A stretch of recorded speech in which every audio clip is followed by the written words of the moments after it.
Seja bem-vindo ao canal Investidor Cético. Neste vídeo nós vamos continuar a nossa série sobre Factor Investing, investimento baseado em fatores. Então, este é o segundo vídeo da série, onde nós vamos falar sobre, enfim, os fatores.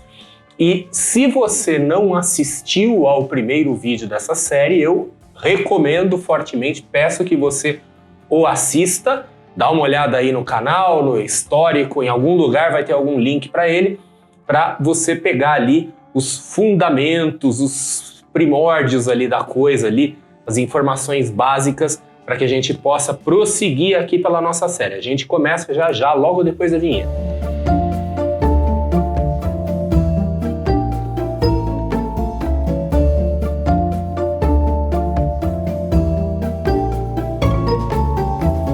Então, neste vídeo, que é o segundo da série, eu vou apresentar, enfim, os fatores. E antes, só um aviso. Esta série sobre Factor Investing é uma série introdutória, é uma coisa voltada para iniciantes, para investidores individuais, não é uma coisa pensada para quem já atua profissionalmente no mercado, em gestão de recursos, etc. e tal, a não ser, óbvio, que essas pessoas queiram aí fazer algum tipo de reciclagem. Mas o ponto é que isso aqui é algo de nível introdutório, mas eu só quero chamar a atenção que neste vídeo em particular as coisas podem começar a ficar um pouquinho mais técnicas do que o habitual, com alguns jargões, com algumas palavras aí um pouco diferentes, mas eu quero já avisar que não é para desencorajar, pelo contrário, tá? Tentar manter a coisa o mais acessível possível. Quer dizer, se você não é uma pessoa assim muito iniciado no mundo das finanças, não se assuste, tá? Confie em mim, vamos em frente aqui, vamos seguir, que eu acho que vai dar pra gente entender direitinho aqui o que está acontecendo e o que é esse universo do Factor Investing. Mas vamos lá, o Factor Investing, só recapitulando, então é um modelo de investimento baseado em regras, então ele é um modelo que ele é muito fortemente associado às finanças quantitativas, ele é majoritariamente de base fundamentalista. Não necessariamente, porque a gente vai ver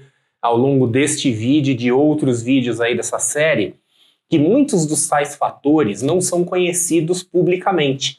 Às vezes algum investidor, algum institucional, algum profissional descobre ou desenvolve algum fator diferente e fica ali bico fechado, tá?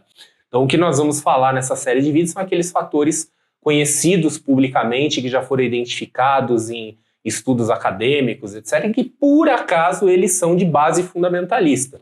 Mas, né, tudo é possível quando a gente começa a entrar no mundinho secreto aí dos grandes investidores, dos investidores profissionais. Os fatores, tá? Então, como a gente viu no vídeo anterior, são características ou atributos dos ativos financeiros que explicam ou tentam explicar os retornos, né, o padrão de retorno e de risco dos ativos financeiros, tá? Então, para a gente começar aqui a falar dos fatores, é interessante a gente falar um pouquinho da história do Factor Investing, então dali de onde veio. A gente pode dizer que tudo começou com o CAPM, que é um modelo de precificação, é o Capital Asset Pricing Model, e o CAPM é um modelo que foi criado para tentar explicar a relação entre o retorno de um ativo, o risco específico, o risco inerente daquele ativo, e o risco do mercado como um todo, que é chamado de beta. Então, pelo CAPM a gente consegue, entre aspas, assim, descobrir ou observar se um ativo ou uma carteira de investimentos vem trazendo retornos acima do que seria o risco normal do mercado, né, o risco sistemático, e num retorno que seja justificável em relação ao risco daquele mesmo ativo. Então, CAPM surgiu ali nos mais ou menos final dos anos 60, começo dos anos 70, e a gente pode dizer que em grande parte aqui o mundo das finanças quantitativas começou junto com isso aqui, né? Então o modelo CAPM, e acredita-se a esse modelo uma explicabilidade de 70% dos retornos de ativos e carteiras de investimento, especialmente carteiras, assim, portfólios bem-sucedidos, que trazem aí retornos positivos. Então, supostamente 70% do retorno de um portfólio pode ser explicado apenas pelo CAPM, e esse número, 70%, vem aí dos inúmeros estudos acadêmicos que já foram feitos a respeito. Aí, nos anos 90, surgiu uma evolução, que é o modelo de 3 fatores do Eugene Fama e do Kenneth French. Então, são 2 financistas, economistas, estudiosos muito famosos aí. E os tais modelos aqui, né, os tais 3 fatores, o primeiro fator é o próprio CAPM, tá? Então, CAPM associado com beta, com volatilidade, né? Então, chegou-se à conclusão de que aqueles ativos com baixa volatilidade, com baixo índice beta, tendem a performar melhor ao longo do tempo, o que é até um pouco contraintuitivo, mas isso foi observado. O segundo fator, então, que complementa o CAPM é o valor. Então, chegaram à conclusão de que empresas com valor intrínseco grande em relação ao preço, ou o oposto disso, né, preço baixo em relação ao valor, tendem a performar melhor. Então, isso aqui é a base do famoso value investing, né, as empresas baratas.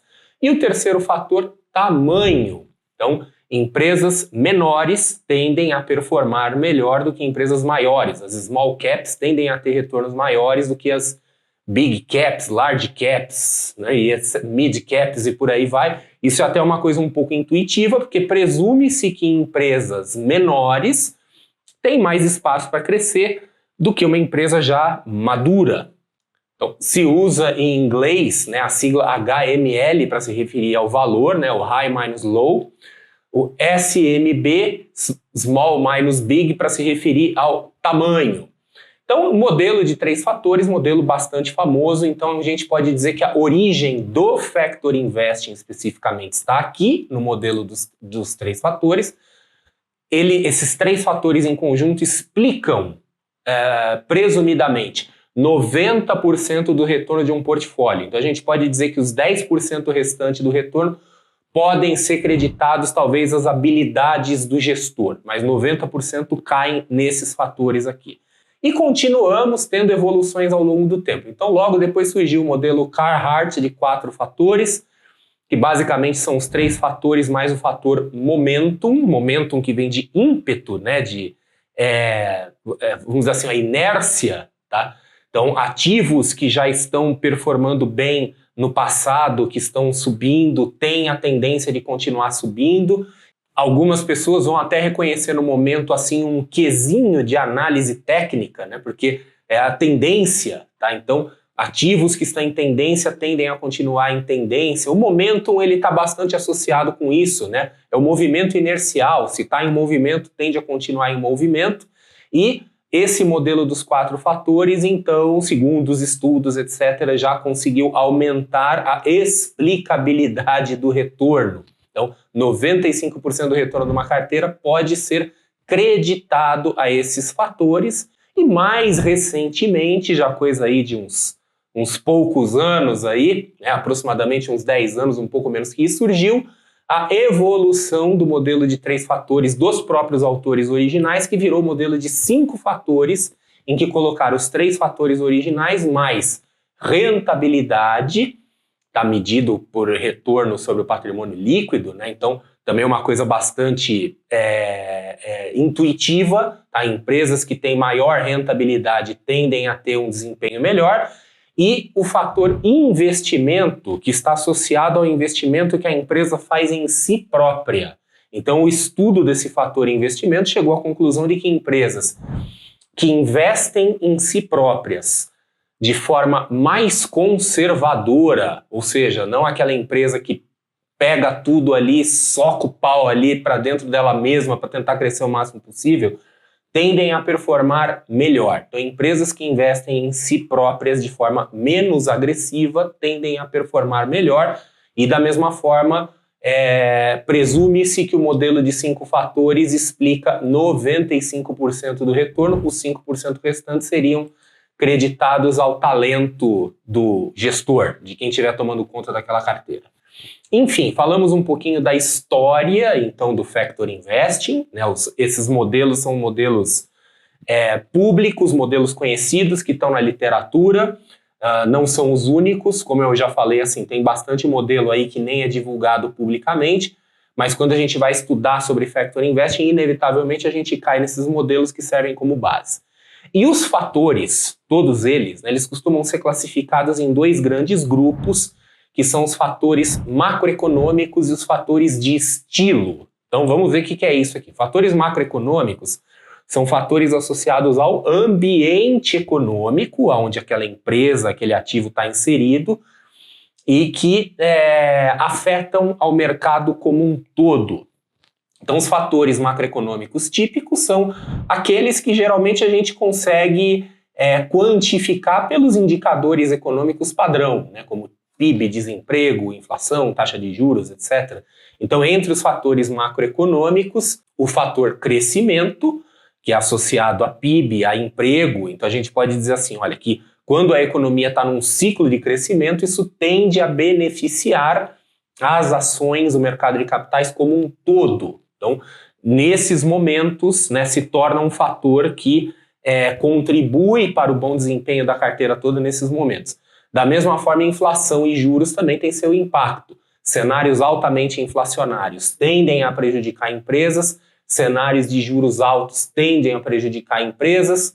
Então, esses fatores, eles contam para uma análise como fatores que impactam, influenciam todo o mercado. E os fatores de estilo estão associados, então, a questões específicas, a riscos específicos, idiosincráticos daquele ativo ou de um determinado setor, classe de ativo e por aí vai. E entre os fatores de estilo, nós temos então valor, que já foi comentado, né, o valor da empresa, o valor intrínseco. Tá? Então, uma empresa que tem um preço baixo em relação ao valor, isso é um fator já identificado que conta a favor da empresa. Crescimento, fator crescimento da empresa. Então, crescimento, tipicamente, a gente mede pelo crescimento da receita ou pelo crescimento das margens contínuo ao longo do tempo, né? Então são as empresas growth mesmo, né? Que tem alto potencial de crescimento, mas que já vem apresentando algum crescimento. O fator momentum, que já foi comentado, né? Então são aquelas ações que já estão se movimentando, elas já vêm apresentando um bom desempenho no passado, então a gente presume que pelo movimento inercial, elas tendem a continuar andando na mesma direção. O fator tamanho, também já foi comentado, empresas menores tendem a performar melhor do que as empresas maiores.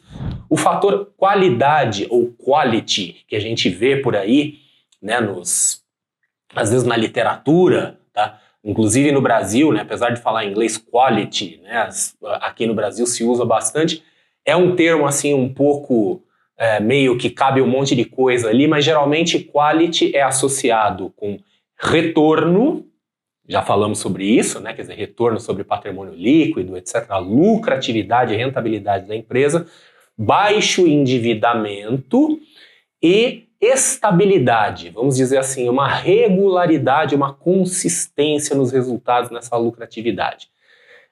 O fator beta barra volatilidade barra CAPM também que começando, que é o fator primeiro, é o que deu origem a tudo isso aqui. Então, empresas de baixa volatilidade tendem a performar melhor.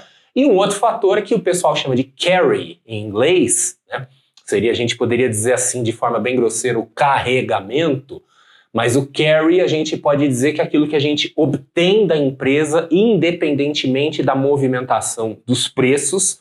Então a gente pode falar aqui dos dividendos, no caso de um ativo de renda fixa podemos falar dos juros, então a gente pode incluir os dividendos, o pagamento de dividendos, alto dividend yield, por aí vai, como um fator, entraria dentro dessa categoria que o pessoal aqui se refere como carry. Então, Só para a gente fechar aqui esse vídeo, né, para a gente dar o fechamento para o segundo vídeo, falamos um pouquinho sobre a história do Factor Investing, os modelos ali que deram origem, e os dois grandes grupos de fatores, que são os fatores macroeconômicos gerais, que têm influência e impacto sobre todos os ativos financeiros, e os fatores específicos para classes de ativo ou ativos individuais, que são chamados fatores de estilo. Tá? Vimos aqui os fatores mais comuns, tanto do lado macroeconômico quanto do lado de estilo.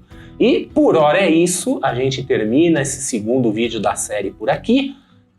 E fique de olho nos próximos, tá? Ainda vamos continuar aqui com a nossa série sobre Factor Investing. Espero que você tenha gostado. Deixa aí seu comentário, faça suas perguntas, né? Conte aí se você já tem ou já teve alguma experiência com Factor Investing e a gente se vê no próximo vídeo.